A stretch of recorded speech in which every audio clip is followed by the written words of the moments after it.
There are trades in the NFL every year in hopes of achieving the end goal, winning a Super Bowl. Some teams have very good players on a not-so-great roster and will gladly unload one of their best players to try and rebuild in a longer process to get them to a Super Bowl title, while the team acquiring the star player is in a win-now mode.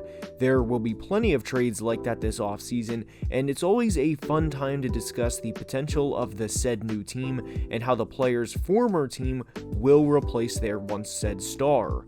There are initial grades and reactions of NFL trades, such as a team overpaying big time, or that a team in fact got a steal. And in today's video, we are going to grade 4 of the biggest NFL trades from last offseason 1 year later. And there is a lot to dive into in today's video. But before we start today's video, I have a big announcement. Myself, along with fellow YouTuber Jason from Hoops Reference, are launching a podcast called Degeneracy. The name is kind of tongue-in-cheek, and we are of course going to be discussing sports, but we will also be discussing sports betting. We love to gamble, responsibly of course, and if you find yourself in the same position, please, by all means, check the show out. The link for the channel is going to be in the description, and we will be launching podcast episodes every Monday, Wednesday, and Friday on Apple and Spotify, along with the aforementioned YouTube channel. So, if you find yourself in that position, guys, please, by all means, check it out. We are very passionate about sports. We are excited as hell to get this underway, and guys, without further ado, grading 4 NFL trades 1 year later is now underway. And we are starting today's video with Tyreek Hill being traded to the Miami Dolphins. This was one of several blockbuster trades during the 2022 offseason, and heading into the 2022 offseason, the Dolphins had a big question to answer. How were they going to keep up with the Buffalo Bills? This is a question teams have to answer to counter the Josh Allens, Patrick Mahomes, and Joe Burrows of the world. Front offices head into the offseason knowing they are going to have to game plan to beat these 26 or 27-year-old quarterbacks because they aren't going away anytime soon. And the Dolphins' answer to this was what I would consider a double positive. They acquired one of the best receivers in the NFL, who doubles as one of the most unique weapons in the league because of how explosive of an athlete he is. The other positive about this is they took him away from one of the teams they will eventually have to beat in the Kansas City Chiefs. And they paired Tyreek with a player in Jalen Waddle, who went for over 100 catches and 1,000 yards as a rookie in 2021. There were a lot of things that did not go the Dolphins' way in 2022, and injury luck was of course one of them, as Tua went down several times, and the future of his career is in question as I record this video. But the Tyreek trade worked out, and no matter who he had throwing to him, he was productive as he finished second in the NFL in both receptions and receiving yards, only behind Viking star receiver Justin Jefferson. The Dolphins also finished 11th in points per game in 2022 compared to 22nd in 2021 and finished with a 9-8 record. Tyreek had 7 100-yard games, and there were not just 1 or 2, but several games he was outright dominant.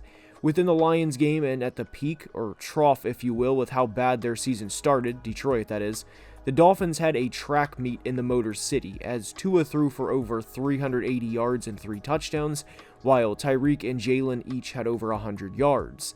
Tyreek finished with 188 on the day, and this game, along with the Baltimore comeback game, were 2 of the best games Miami had all year.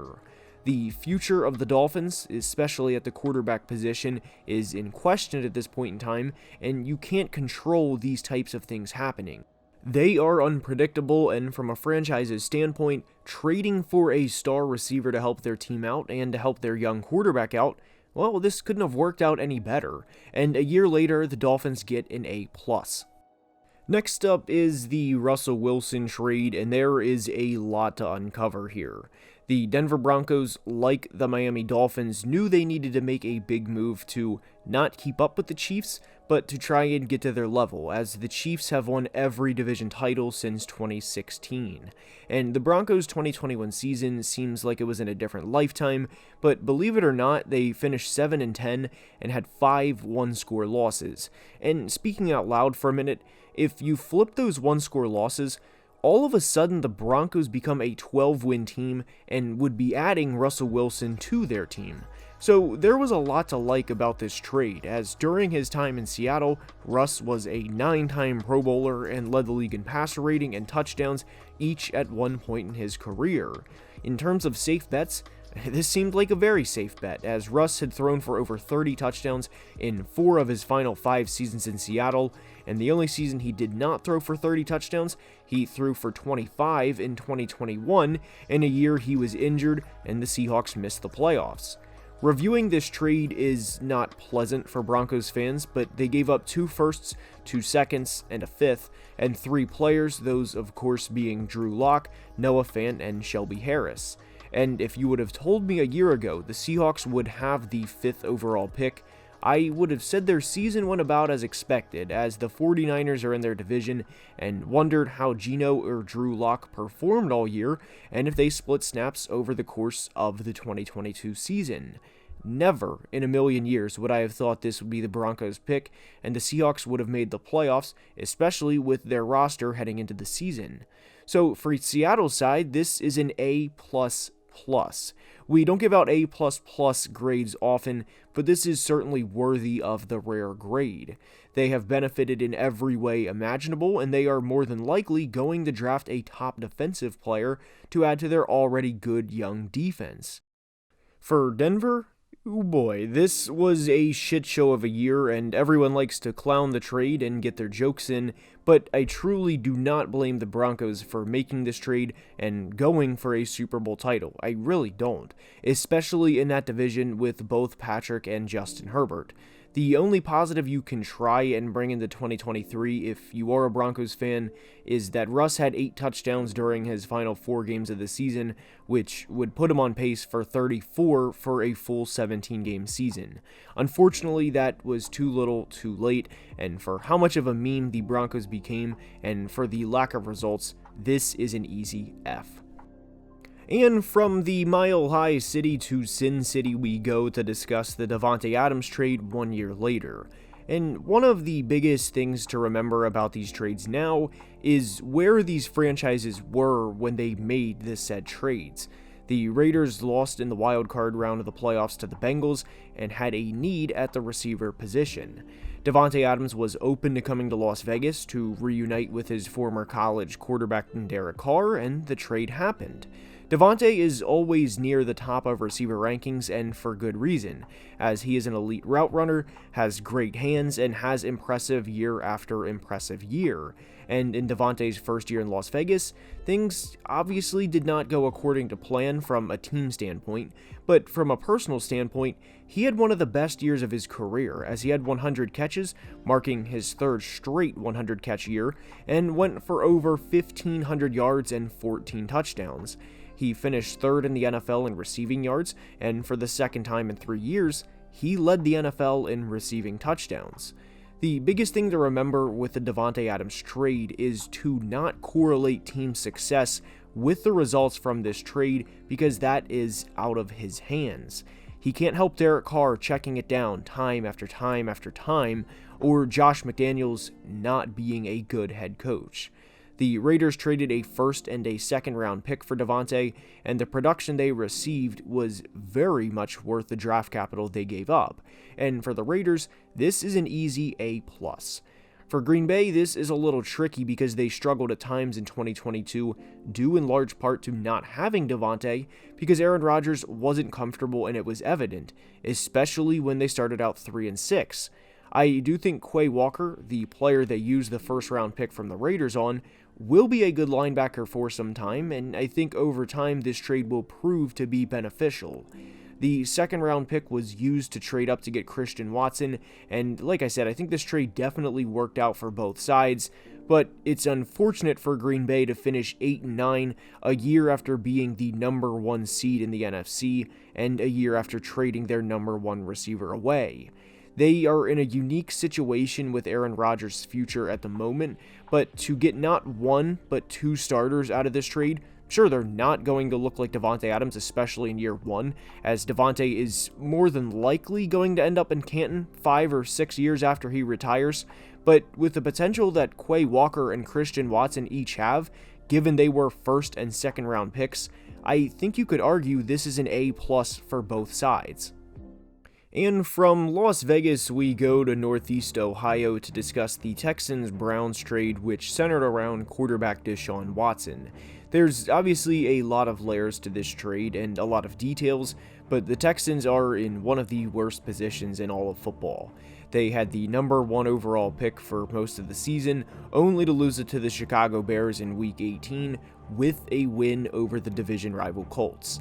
So heading into the 2023 draft, they have the number 2 overall pick and the number 12 overall pick due to the DeSean trade, and it was pretty much a given heading into this year that this would be a wash of a season because Watson was going to be suspended for a lot of the 2022 NFL season. But for the Texans to receive 3 first-round picks, with one of them being in the top 12, and who knows where the other 2 will be in the ensuing years, this is an easy A+. They are a terrible football team, and they need as many first-round picks as a team can acquire. I don't see how this couldn't be anything other than an A+ for the Texans when you factor everything in. And this next point goes for the Texans as well, but thinking out loud, do you think DeSean Watson with the Browns is going to lead them into Buffalo or Kansas City and win a playoff game? At any point, not just next year, but at any point. Personally, I do not, and that would even be at his peak before the past few years happened, as in 2019 DeSean, for example. In the 6 games he played this year, the Browns were 3-3, and Watson threw 7 touchdowns to 5 interceptions.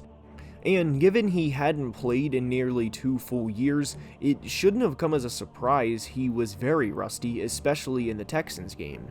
He did improve over the course of the 6 games he played, but the biggest thing to remember here for the Browns is they have a hell of a lot of holes.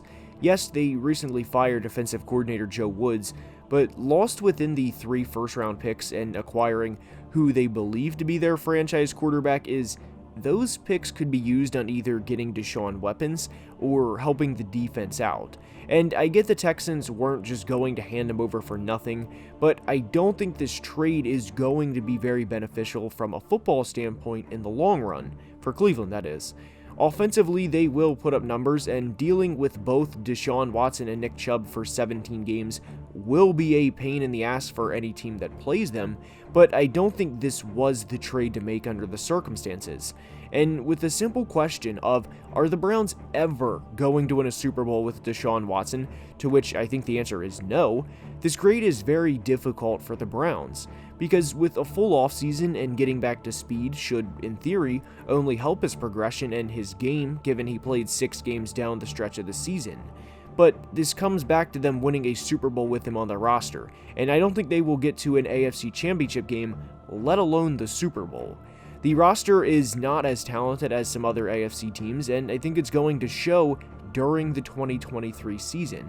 And a year later, because of several factors, like an overall roster that's not that talented compared to what they need to beat in the postseason, we give this trade for Cleveland a D+. And that's all I have for today's video. I hope you enjoyed. If you did, please like the video and subscribe to the channel as it would mean the world. And until next time, as always, please be safe and have a great day. Love you guys.